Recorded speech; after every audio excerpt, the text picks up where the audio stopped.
Hello everyone! Ngayon magluluto pala ako ng buto-buto ng manok. Ito, ganito lang siya na pagkabuto-buto pero may laman pa rin siya.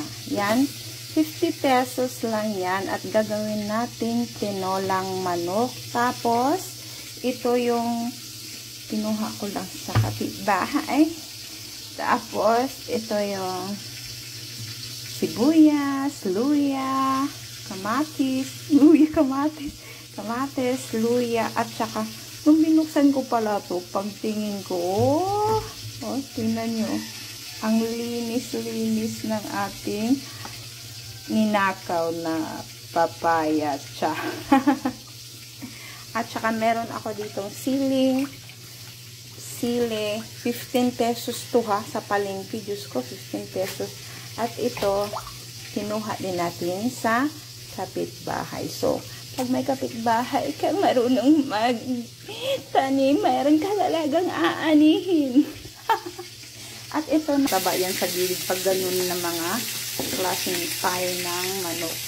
So, ayan, tatanggalin ko lang yung oil niya para ito, gigisa ko yung mga materialis kasi ayoko sa manok yung magtinola ako tapos pakukuluin lang yung tubig tapos ilalagay. Ayoko ng ganyan. Kaya gusto ko talaga isahin ko yung mga ating mga sibuyas, kamatis, ganun bago ko siya ilagay.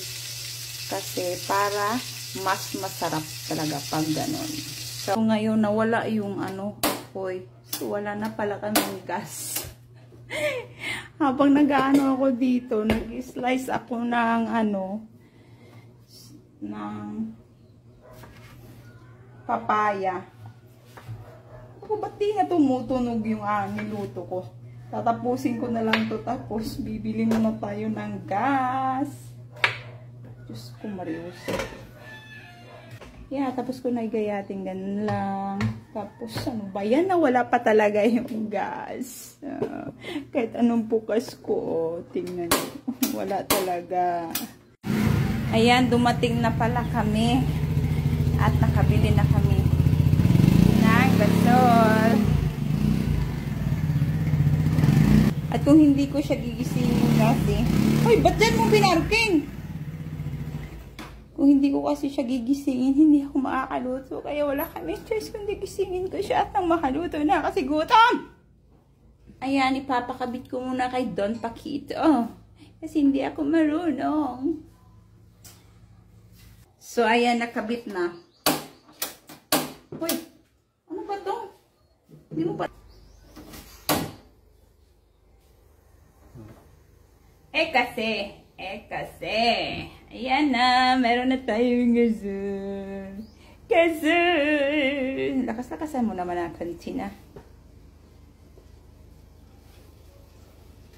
Lakasan mo? Kasi gutom na eh. Ayan na, tingnan natin. Woo! Nagkusta na siya at babawasan natin ito ng oil na mura.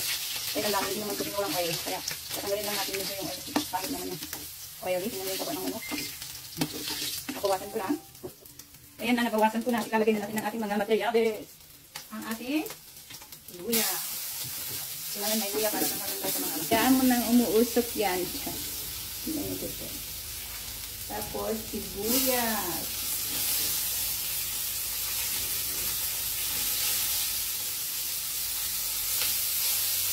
At saka yung manok.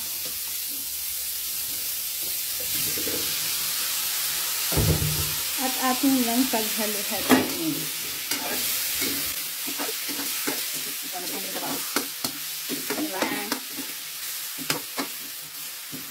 Para mawala talaga yung ating harapan ko na ng ating yung ating manok. At saka, manok ko lalagay sa ating.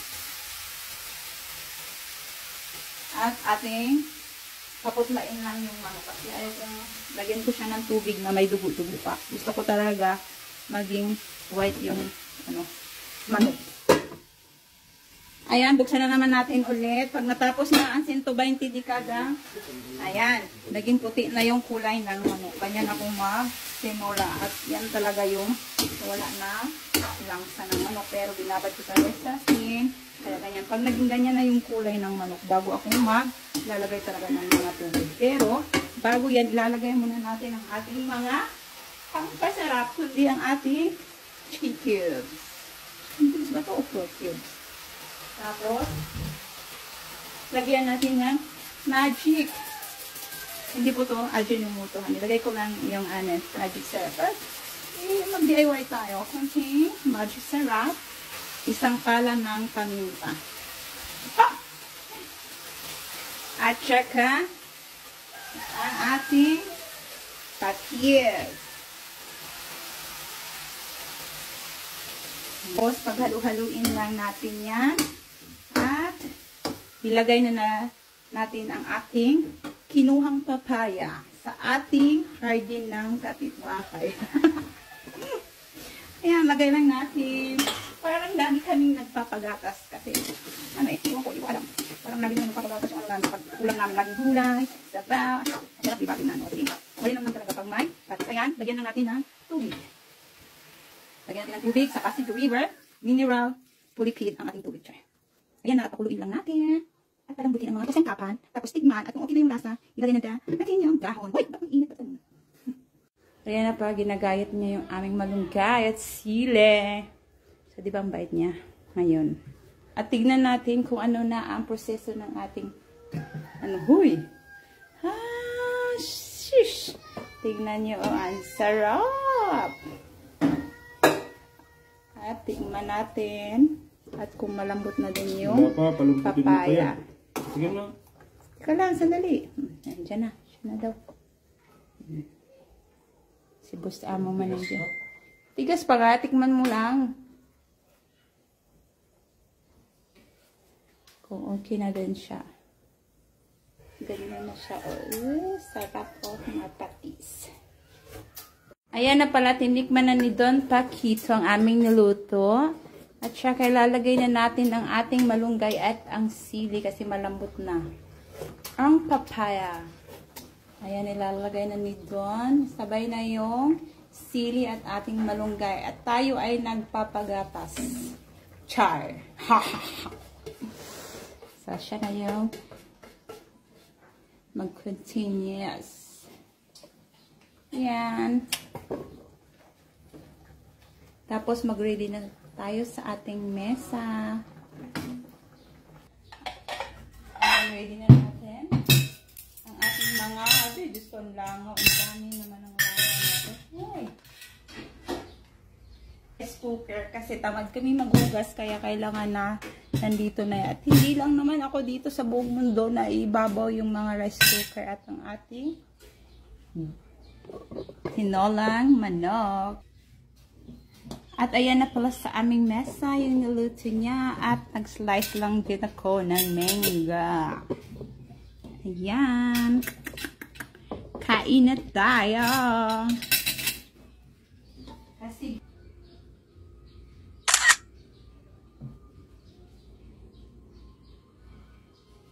oily ako dyan.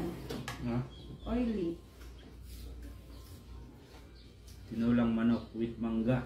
With angel. Ha! Sarap po. Sige, kain na lang. Kain na. Hindi pala siyang sabihin.